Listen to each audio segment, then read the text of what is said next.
నమస్తే అందరికీ. Welcome back to Anusha Reddy's kitchen. ఈరోజు వచ్చేసి దద్దోజనం చేసి చూపించబోతున్నానండి. దానికి కావాల్సిన పదార్థాలు: 1 కప్పు పెరుగు తీసుకున్నాను, 1 ఉల్లిపాయ, 2 పచ్చిమిరపకాయలు, 1 ఇంచ్ అల్లం, తిరగమాతలోకి ఆవాలు, జీలకర్ర, పచ్చిశనగపప్పు, మినప్పప్పు. ఈ ఐటమ్స్ ఉంటే మనం దద్దోజనం చేసేసుకోవచ్చు అండి. సో మరెందుకు ఆలస్యం, ప్రిపరేషన్ ప్రాసెస్ స్టార్ట్ చేసేద్దామా? ముందుగా ఉల్లిపాయలు, పచ్చిమిరపకాయలు, అల్లము కోసి పెట్టుకున్నానండి. సన్న పీసెస్గా కట్ చేసి పెట్టుకున్నాను. ఇవి మనం దద్దోజనంలో కలుపుకోవాలండి. అందుకని మీకు సాధ్యమైనంత వరకు ఎంత సన్నగా వీలైతే అంత సన్నగా కట్ చేసి పెట్టుకోండి. నేనైతే 1 ఉల్లిపాయ తీసుకున్నాను, 2 పచ్చిమిరపకాయలు తీసుకున్నాను.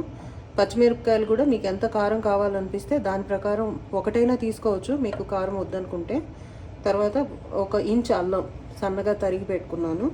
సో ఇప్పుడు స్టవ్ వెలిగించి బాండలు పెట్టుకొని మనం కుకింగ్ ప్రాసెస్ స్టార్ట్ చేద్దామండి.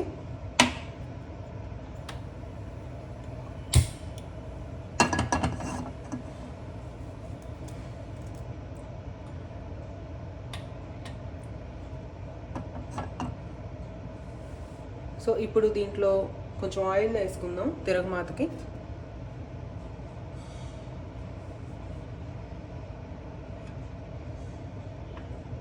నేనైతే 2 to 3 టేబుల్ స్పూన్స్ ఆయిల్ వేసుకుంటున్నాను, ఎందుకంటే ఉల్లిపాయలు వేగాలి కదా.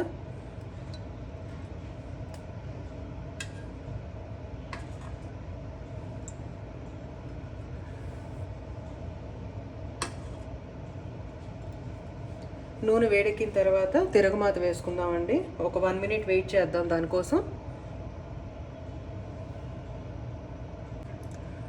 ఇప్పుడు ఆయిల్ వేడెక్కింది కదా, ఇందులోకి ముందు ఆవాలు, జీలకర్ర పోపు పెట్టేసుకుందాం. కొంచెం ఆవాలు,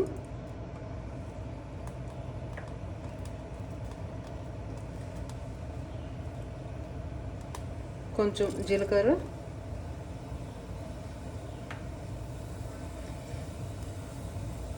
కొంచెం మినపప్పు, అలాగే కొంచెం పచ్చిశనగపప్పు అండి.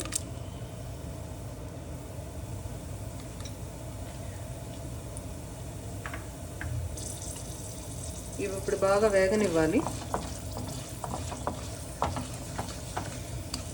ఈ మినపప్పు, పచ్చిశనగపప్పు కొంచెం బ్రౌన్ షేడ్లోకి వచ్చే వరకు వేగనిద్దాం.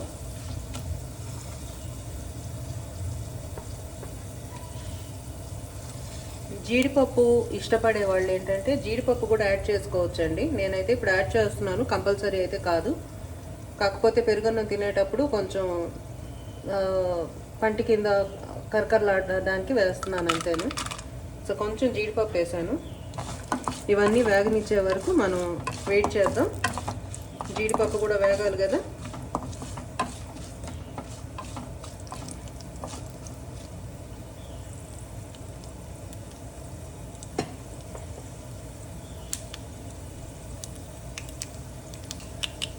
చూసారు కదండి, జీడిపప్పు కూడా వేగిపోయింది, పోపు అంతా వేగింది.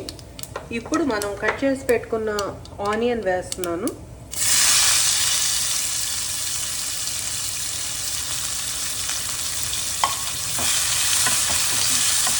ఆనియన్ కూడా వేగనిద్దామండి. కొంచెం గోల్డెన్ బ్రౌన్ షేడ్కి వచ్చే వరకు వేగనిద్దాం.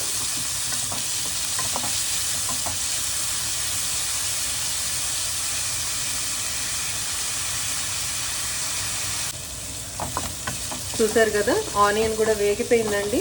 దీంట్లో ఇప్పుడు మనం కట్ చేసి పెట్టుకున్న పచ్చిమిరపకాయలు, అల్లం 2 వేసేసుకుంటున్నాను.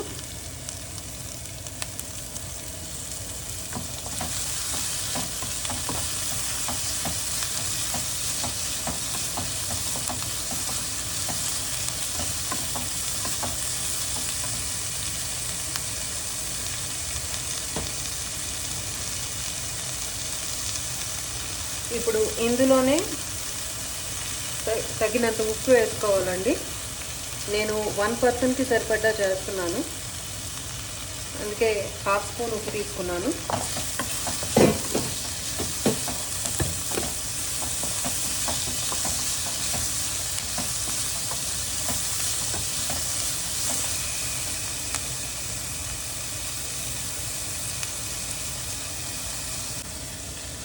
పోపు రెడీ అయిపోయిందండి. ఇప్పుడు నేను స్టవ్ ఆఫ్ చేసేసుకుంటున్నాను.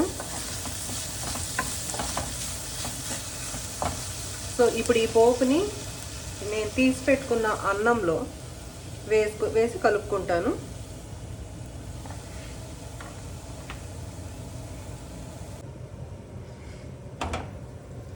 సో చూసారు కదా, ఈ పోపు అంతా అన్నంలో వేసి కలిపేసుకుంటాను నేను.